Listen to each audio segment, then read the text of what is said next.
fête de 3000 $. Et si les gens sont fâchés qu'ils n'ont pas bien mangé, qu'ils aillent manger chez eux. Qu'ils aillent manger chez eux. Qu'ils aillent manger chez eux. Donne-moi la main. La fête que j'ai faite là, les gens n'ont pas beaucoup mangé. Hein? C'était debout, vous grignotez. Pourquoi? J'ai trop de choses à faire dans la vie que vous nourrir vous tous ici. C'est ce que j'ai fait. Demandez à tous ceux qui étaient à cette fête là. Les gens étaient fâchés, ils n'ont pas bien mangé. Mais j'avais prémédité qu'ils se fâchent. Car j'avais prémédité l'économie. Oh mon frère, tu n'es pas obligé de louer une grande salle. Que celui qui t'oblige de louer une grande salle, qu'il la paye lui-même. Tu n'es pas obligé de changer 4 fois. Alléluia. Tu n'es pas obligé de tout ça. Soyez intelligent, soyez sage. Que Dieu te donne l'intelligence, que Dieu te donne la sagesse, que Dieu te donne l'intelligence, que Dieu te donne la sagesse.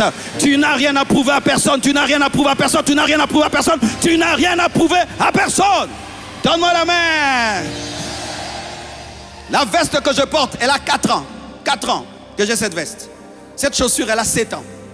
Je l'ai achetée à Pointe-Noire, il y a 7 ans. Ma chaussette là. Plutôt, ma chaussette.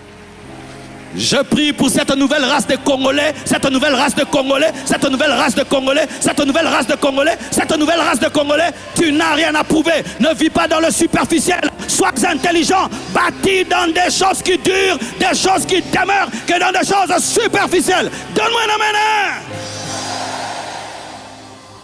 Est-ce que tu savais qu'elle a 7 ans? Je la porte avec fierté. Namorande naebi. Et ça, elle n'y. Sobi que na la télé aura 7 ans. Et ça n'a rien. Le ba bitumba pamba. Bitumba bazoba. Zamaele. Oh, acclame le Seigneur.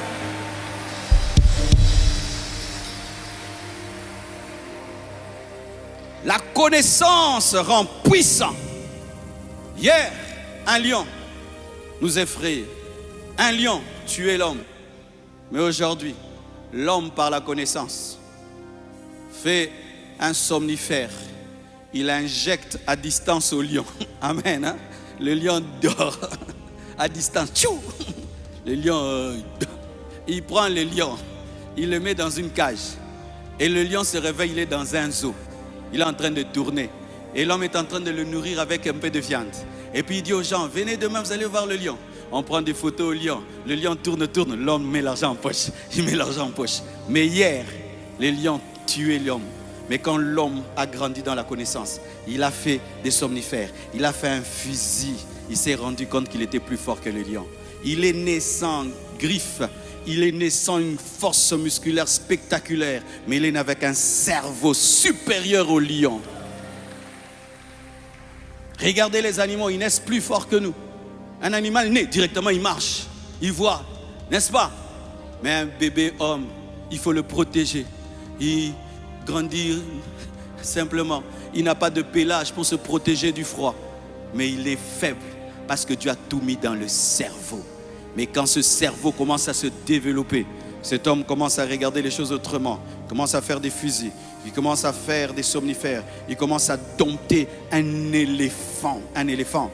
Vous avez déjà vu des éléphants qui domptent les hommes et qui font tourner les hommes en rond? Il n'y en a pas. Ils sont forts, mais ils ne sont pas intelligents. Et notre intelligence nous rend supérieurs aux animaux qui sont forts parce que l'intelligence, c'est la plus grande puissance.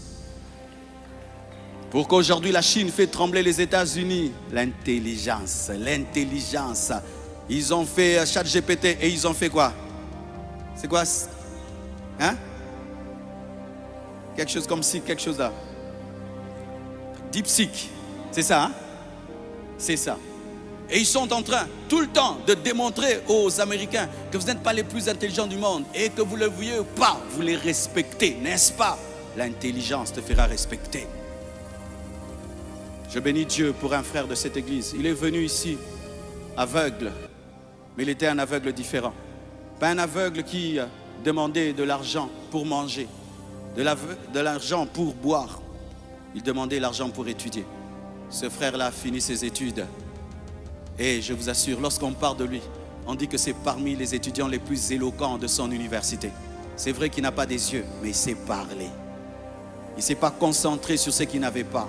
Il s'est concentré sur son cerveau et sur sa bouche. Et il a fini ses études. Pendant qu'il y en a qui ont des mains, qui ont des yeux, qui ont tout, mais qui disent « je ne peux pas, je ne suis pas intelligent, je ne peux pas ». Et qui demandent que des miettes et des miettes. Lui, il a dit « ne me nourrissez pas, faites-moi étudier ». Il va trouver un travail, il va se marier, il va devenir grand. Pourquoi? Il a investi dans l'intelligence. C'est pourquoi lorsqu'une nation veut se développer, il faut investir dans l'intelligence. Dans l'intelligence, dans l'intelligence. Tu sais, si tu n'investis pas dans l'intelligence, dans les années qui viennent, nous les Congolais nous serons comme des poules et les autres seront comme des humains. Tu t'imagines une poule face à un humain, comment tu es en danger? Hein? L'humain te fait tout ce qu'il veut. Et c'est ce qui va arriver dans les temps qui viennent. Cherchez à connaître, mes frères, à connaître les choses profondes. C'est ce que les autres sont en train de faire. Les Indiens, les Chinois, les Japonais, les Américains. Ils travaillent à être très intelligents. Très intelligents. Pendant que nos enfants s'amusent, pendant que nous nous amusons à détruire nos cerveaux par des informations sans profondeur, et ils travaillent à approfondir leurs connaissances. Et demain, leurs enfants domineront nos enfants. J'aimerais terminer. Sachez ceci, que la connaissance donne la vie et garde la vie. Un enfant est ignorant. Il ne sait pas que sauter là peut le casser, n'est-ce pas? Et si on le met là, nous tous on sera effrayés. Parce que comme il n'a pas la connaissance du danger, il peut tomber, il se casse. Mais moi, comme j'ai la connaissance, je m'arrête là. Qu'est-ce qui me garde là? Vous n'avez pas besoin de mettre des garde-fous. La connaissance est mon garde-fou qui m'empêche de tomber. C'est que tu connais te garde. Tu sais pourquoi tu pêches? Tu ne connais pas c'est quoi la conséquence du péché. Le jour que tu comprendras c'est quoi le péché, tu ne vas plus pécher. Tu sais pourquoi tu joues avec Dieu? Tu ne connais pas encore Dieu. Tu sais pourquoi tu joues avec la prière? Tu ne sais pas c'est quoi la prière. Le jour que tu sauras, la connaissance te sauvera, te protégera et te gardera. Je prie que tu connaisses ce que tu ignores. Je prie que tu apprennes ce que tu ignores. Je prie que tu approfondisses ce que tu ignores. Alléluia, alléluia. Et voici une parole forte que j'ai reçue alors que je priais. Ce que tu ne sais pas, tu ne l'as pas. Dis ça à ton voisin. Ce que tu ne sais pas, tu ne l'as pas. À ton voisin de gauche, ce que tu ne sais pas, tu ne l'as pas. Alléluia. Et je vais te le démontrer à la fin de mon message. Proverbe 4, verset 7, la Bible dit: voici le commencement de la sagesse. À qui est la sagesse? Et avec tout ce que tu possèdes, à quelle intelligence? Avec tout ce que tu possèdes, à quelle intelligence? Ce passage nous enseigne qu'il faut chercher la vraie connaissance à tout prix. Qu'il faut vendre tout ce que tu as pour connaître. Qu'il faut lire, qu'il faut apprendre, qu'il faut lire des livres, qu'il faut étudier, qu'il faut se former, se faire former, être un autodidacte. Il faut faire des sacrifices pour connaître. Des sacrifices pour connaître. Parmi les habitudes des hommes qui réussissent sur terre, on a dit que ces hommes écoutent. Pendant que les autres écoutent de la musique, ils écoutent des livres audio. Parmi les habitudes des hommes qui réussissent sur terre, pendant que les autres suivent des vidéos bêtes, sans profondeur, eux ils écoutent des livres en audio. Pendant que tu écoutes de la musique, lui il écoute un livre en audio. Tu sais, écouter un livre en audio pendant 2 heures, tu peux lire même 10 chapitres. Et si tu le fais tous les jours, chaque matin, tu écoutes un livre, que tu le veuilles ou pas, ta manière de réfléchir va s'élever à la dimension des livres que tu écoutes. Hier, pour lire, il fallait vraiment ouvrir un cahier, ouvrir un livre et y mettre tes yeux. Mais aujourd'hui, je peux lire avec mes oreilles. Et il y a tellement de livres audio sur Internet et qui sont gratuits que tu n'écoutes pas. Un seul livre peut changer ta vie. Achetez aussi des livres, des gros livres, des petits livres, mais aussi des gros livres. Achetez des livres. Certains ici n'ont jamais lu, mais 7 livres. Ils n'ont jamais lu, mais 7 livres. Tu cherches la sanctification. J'ai écrit un livre sur la sanctification. Tu veux pardonner? J'ai écrit un livre sur le pardon. Tu cherches la présence de Dieu? J'ai écrit un livre sur la présence de Dieu. Mais tu ne lis pas. Et tu dis le temps que tu passes à te distraire. Si tu l'avais investi dans la connaissance, tu aurais déjà changé. Car un cerveau qui est rempli de connaissances se tait de plus en plus. Alléluia. S'il faut vendre tout ce que tu as pour acquérir la connaissance, fais-le. Quel est ton livre de chevet? Qu'est-ce que tu es en train de lire ces derniers temps?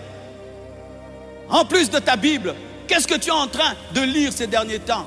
Ces derniers temps, mon livre de chevet, c'est le livre de Dag sur le général de Dieu. Comment être un général de Dieu? C'est mon livre ces derniers temps. Comment être un général? Comme je suis en mode guerre, je lis des livres de guerre.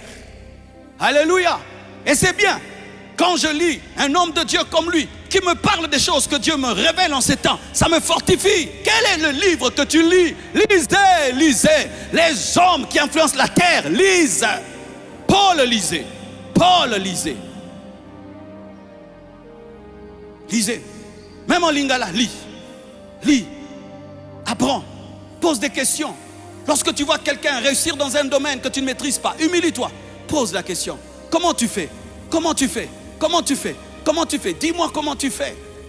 Quand nous sommes allés à ICC Brazzaville, j'ai posé des questions tout le temps à la femme du pasteur Yves. Comment elle fait? Parce que c'est elle qui organise tout, c'est elle qui arrange tout. J'ai dit, comment tu fais?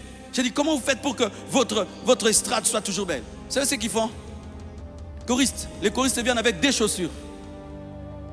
La chaussure que tu utilises de ta maison jusqu'à l'église, et quand tu arrives à l'église, tu portes la nouvelle chaussure pour ne pas abîmer là-bas.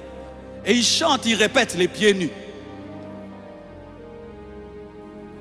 Ils répètent les pieds nus parce que pendant les répétitions, on abîme le carreau. J'ai appris ça là-bas. J'ai posé la question.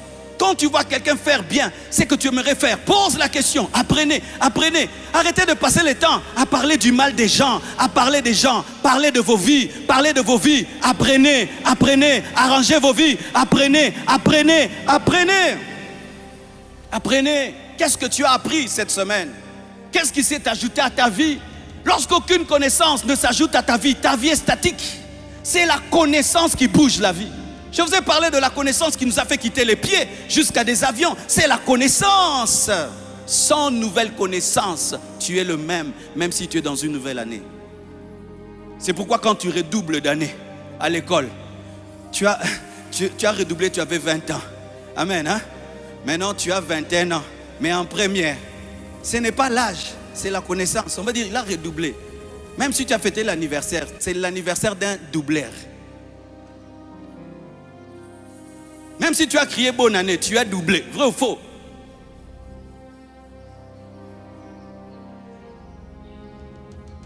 Eh mes frères, quelle est la plus grande connaissance? Pose cette question à ton frère. Quelle est la plus grande connaissance? Voici la plus grande connaissance. Selon Jean 17, verset 3. Or, la vie éternelle, c'est qu'ils te connaissent toi, le seul vrai Dieu, et celui que tu as envoyé, Jésus-Christ.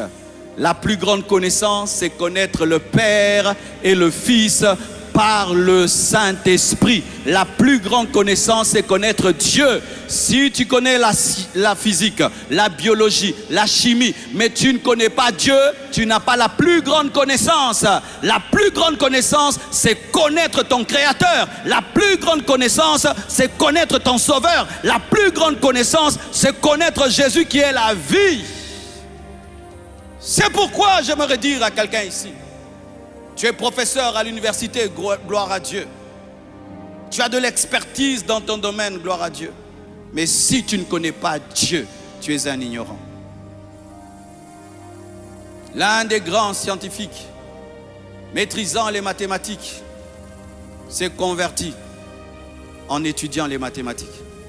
Il a dit, il doit y avoir quelqu'un de très intelligent pour que toutes ces lois existent.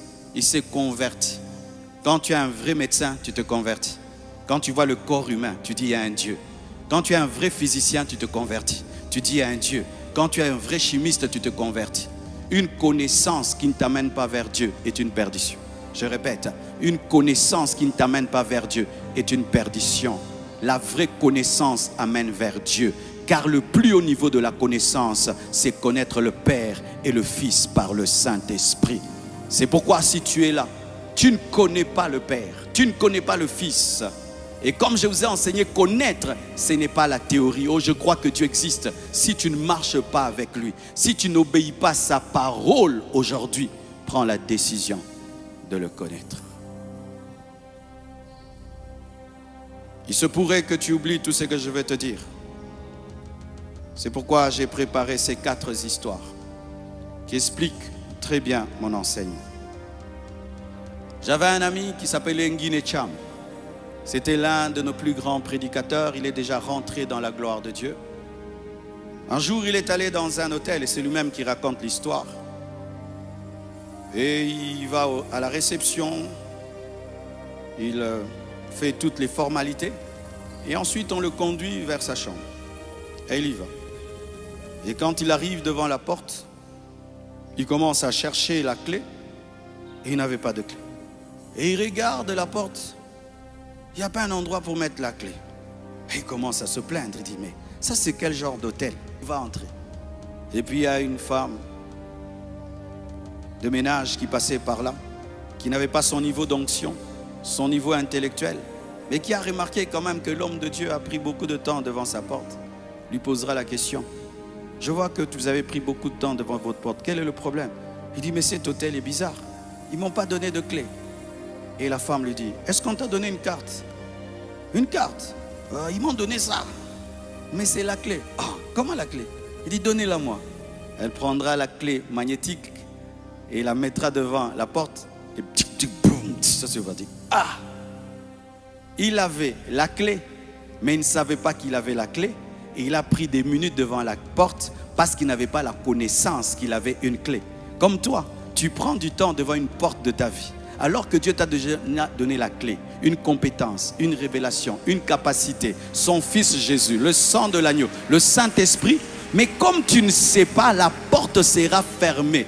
Et aujourd'hui, je suis venu comme la femme de ménage pour te dire que Jésus est sauveur, que Jésus veut que tu travailles, que Jésus veut que tu étudies, que Jésus veut que tu t'approfondisses. Et si tu utilises cette clé, la porte s'ouvrira. Beaucoup d'entre vous, vous êtes en train de forcer les portes. Vous prenez des haches pour casser, mais ce n'est pas question de hache. C'est question de connaissance, c'est question de révélation. Laisse-toi former, laisse-toi aider. Et cette porte que tu appelles impossible va s'ouvrir. Car, alléluia, le problème de l'apôtre Nguine, c'est qu'il supposait qu'il aura une clé ordinaire. Alors que la technologie a changé. On n'ouvre plus avec les anciennes portes, mais il y a maintenant des cartes. Les cartes sont des clés. Mais lui ne pouvait pas savoir qu'une clé peut être une carte peut être une clé. Il avait besoin de mise à jour. De mise à jour. Encore. Il y avait une femme. Cette femme vivait dans la pauvreté. Son mari était décédé et elle se nourrissait difficilement, payait difficilement l'eau, l'électricité. Elle habitait vraiment une cabane pourrie. Des années. Et elle priait, Seigneur bénis-moi, Seigneur bénis-moi, Seigneur bénis-moi. Les années passées, elle était toujours dans la pauvreté. Et un jour, un notaire est passé par là, l'a visité. Et il est étonné de remarquer qu'elle était dans une grande pauvreté. Et il pose la question à la femme. Comment tu vis dans cette pauvreté? Elle dit, j'ai prié Dieu, Dieu ne me bénit pas encore, je suis en train de prier. Et elle dit, ah, mais ton mari ne t'avait pas laissé un sac? Ah oui, il m'avait laissé un sac. Ah, tu avais ouvert le sac? Oui, j'avais ouvert le sac. Et qu'est-ce que tu avais vu? J'ai trouvé seulement un papier là. Un papier seulement. C'est tout ce qu'il y avait dedans. Oh, tu as lu? Ah, je ne sais pas lire. Mais ce n'est qu'un papier. Oh, amène-moi le papier. On ouvre là. Va dans telle banque, tel numéro de compte. Tu y trouveras de l'argent. Hein? Elle avait ce papier dans sa maison. Des années, elle était pauvre parce qu'elle a méprisé une lettre. Elle ne s'est même pas donné la peine de connaître ce qui était dans la lettre. Et on va à la banque, on trouve tout ce dont elle avait besoin pour manger et pour vivre. Elle a souffert des années parce qu'elle ne savait pas lire. Elle a souffert des années parce qu'elle ne s'était pas donné la peine d'ouvrir une mallette et de sortir une lettre pour la présenter. Et c'est ce qui arrive à beaucoup d'entre vous. Notre problème, c'est que nous prions trop en regardant au ciel. Et il fallait qu'elle prie en regardant vers le sac.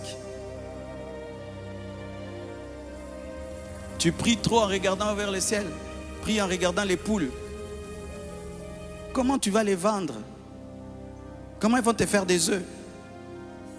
Tu pries trop en regardant le ciel. Tu ne pries pas en regardant comment tu peux faire du jus et vendre. Tu pries trop en regardant le ciel. Tu ne pries pas en regardant combien de gens sortent d'ici et tous ces gens dehors qui ne prient pas ici, à certains prient aussi, hein, qui prennent des choses. Toi, tu ne peux pas.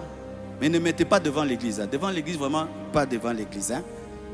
De ce côté-là, oui, pas de ce côté-ci. Mais c'est ça le problème des chrétiens. Vous avez tout, mais vous êtes paresseux. Même pour connaître la Bible. Même pour connaître la Bible et approfondir la Bible dans le domaine où tu échoues. Parce que la Bible est profonde dans tous les domaines. Si tu échoues dans un domaine, approfondis le domaine là, jusqu'à trouver la sagesse de Dieu là. Vous allez dans les profondeurs pour avoir le diamant. Allez en profondeur aussi de la connaissance de Dieu pour avoir les diamants spirituels et revenir avec ces diamants et ça va changer vos vies. Je termine par cette histoire. 2 champions se battent dans une chambre et un champion tape l'autre. Mais comme il est pressé, il prend son avion et il part. Et celui qui est tabassé sort de la chambre et crie au dehors, je l'ai tapé, je l'ai tapé, je l'ai tapé. Et tout le monde commence à appeler champion, champion, champion. Mais il y avait quelques spectateurs dans la chambre et qui ont vu comment le champion qui est parti a tapé. Mais il ne s'est pas donné la peine de rester. Qu'est-ce qu'ils vont faire? Ils vont laisser le faux champion crier victoire et être admiré. Ils iront dire à tous ceux qui étaient au dehors et qui n'étaient pas dans la chambre que le vrai champion, ce n'est pas lui, mais c'est l'autre qui a voyagé. Il en est de même. Lorsque tu vas dans une famille qui est dominée par la sorcellerie, qui tremble devant la sorcellerie, qui tremble devant la pauvreté, les œuvres de ténèbres et le péché, tu dois dire à cette famille que ce n'est pas le diable qui a vaincu, ce ne sont pas les sorciers qui ont vaincu, mais c'est Jésus-Christ de Nazareth qui est mort et qui est ressuscité qui a vaincu. Car il y a des familles qui sont dominées par la sorcellerie parce qu'elles ignorent que c'est Jésus qui est Seigneur. Pas la magie, pas la sorcellerie, pas l'esprit de mort, pas les puissants de ténèbres. C'est pourquoi nous devons annoncer l'évangile à toutes les nations, à toute création, afin de dire que Jésus a vaincu le diable, il a vaincu les ténèbres, il a vaincu les sorciers, il a vaincu les démons, il a vaincu les ténèbres. Il faut aller dire, car il y a des gens qui ne le savent pas et qui sont en train d'adorer le faux champion. Donne-moi l'amen. L'évangile, c'est de dire que le diable a perdu dans la chambre. Il y a des nations où on adore des démons, où on adore Mami Wata. Tu ne peux pas prêcher contre Mami Wata, ils ont peur. Tu ne peux pas prêcher contre le vaudou, ils ont peur. Mais quand tu vas leur dire, le vaudou que vous craignez là a été dépouillé à la croix, a été vaincu à la croix, et je vais vous le démontrer. Quand je suis allé au Niger, c'était un peuple islam, et ils ne croyaient pas en Jésus. Je suis venu, je leur dis, Jésus est mort et ressuscité. Je vais vous le démontrer aujourd'hui. Il m'a dit, ok, je vais vous prouver que Jésus est un esprit. Ok, ok. Les imams sont venus avec leurs fidèles, ils quittaient la mosquée et ils venaient à la croisade. J'ai dit, levez les mains, je vais invoquer Jésus, il va vous toucher. Et là, j'ai demandé à Jésus de les toucher sans la foi.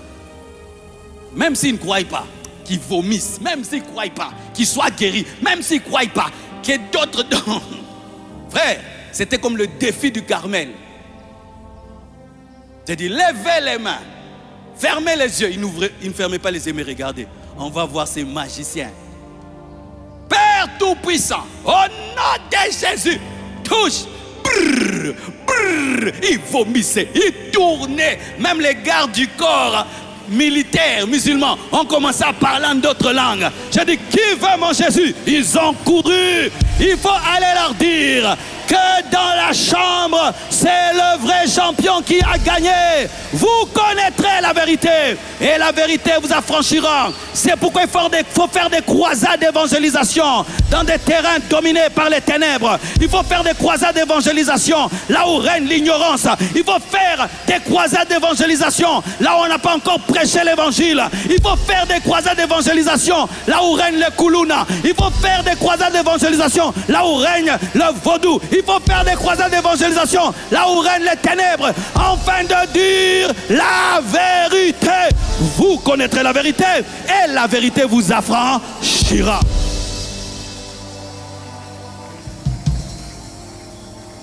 Nous avons trop de pasteurs. Nous avons trop d'apôtres et de prophètes. Mais nous n'avons plus beaucoup d'évangélistes. Oh, je me souviens du temps de l'homme de Dieu Coutinho. Ses croisades, Sonny Kafuta, ses croisades, Kiziamina, ses croisades. Tout le monde est devenu pasteur. Tout le monde est devenu apôtre, prophète. Mais qui ira rassembler des hommes dehors? Pas pour une église, mais pour seulement annoncer la vérité. Que ceux qui sont dans l'ignorance et dans les ténèbres sachent que le vrai champion, c'est Jésus.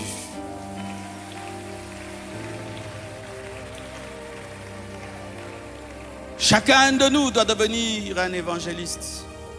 Ne soyons pas heureux d'avoir dimanche des gens qui viennent ici. Je ne vois plus ces gens qui sont ici, ceux qui sont dehors. À Kinshasa, maintenant, je ne sais pas si nous sommes à combien? 20 millions? 20 millions. Enfin, une église de 100 000 personnes. Nous ne pouvons pas dire que nous sommes nombreux. C'est une petite église par rapport aux 20 millions qu'il y a à Kinshasa. Mais le problème, c'est que nous laissons les hommes sous l'ignorance. N'est-ce pas que ceux qui vous fréquentent sont sous l'emprise des coutumes démoniaques et ils ont peur, mais vous ne dites jamais la vérité. Vous avez des gens qui sont sous des emprises démoniaques à cause de l'ignorance, mais vous ne dites rien. Allez leur dire la vérité et vous changerez leur vie. Lorsque j'étais sous l'emprise de la peur et que j'avais peur chaque nuit, si quelqu'un m'avait dit, Marcelo, même dans la nuit là, Dieu règne, c'est la nuit aussi de Dieu, j'allais avoir le sommeil depuis longtemps. J'ai fini par le comprendre moi-même, mais ça m'a pris des années de peur, de sueur froide la nuit. Il y a quelqu'un qui est en train de souffrir parce qu'il ne sait pas, il ne connaît pas ce que tu connais. Vous savez le problème avec la vérité? Quand tu es habitué à la vérité, tu ne trouves plus la vérité extraordinaire. Ainsi tu dis, bah, je veux seulement lui dire ça, ça va lui faire quoi? Parce que tu es habitué au feu. Le feu ne te brûle plus. Mais celui qui rencontre le feu pour la première fois. Certains ici, vous êtes convertis seulement, on vous a dit Jésus t'aime, n'est-ce pas? C'était terrible. Aujourd'hui, on peut chanter Jésus t'aime, ça ne te dit plus rien. Tu es habitué à Jésus t'aime. Vous savez qu'il y a des gens qui ne croient pas que Dieu les aime. Ils ont besoin seulement que tu le dises. Dieu t'aime. Vous savez, lorsque quelqu'un traverse des grandes souffrances, en plus tu es dans un pays où tout est difficile, tu peux arriver à croire que Dieu ne t'aime pas. Je te dis, tu peux dire vraiment que Dieu ne m'aime pas. Et si quelqu'un te regarde avec un regard rempli d'amour, il te dit Dieu t'aime, même si c'est dur, Dieu t'aime. Rien que ça suffit pour changer un homme. Aujourd'hui, alors que je préparais ce message, il m'a dit de te dire une chose. Toi qui es chrétien, que tu es un fils de Dieu. Dis, je suis fils de Dieu. Tu comprends la valeur de ce que tu viens de dire? Je suis un fils de Dieu. Waouh! Celui qui a créé le ciel et la terre est mon Père. Celui qui a créé toutes choses est mon Père. Celui qui a créé les anges est mon Père. Celui qui revient là est mon Père. Celui qui a créé le paradis est mon Père. Celui qui a créé la nouvelle Jérusalem céleste est mon Père. Celui qui a dépouillé les autorités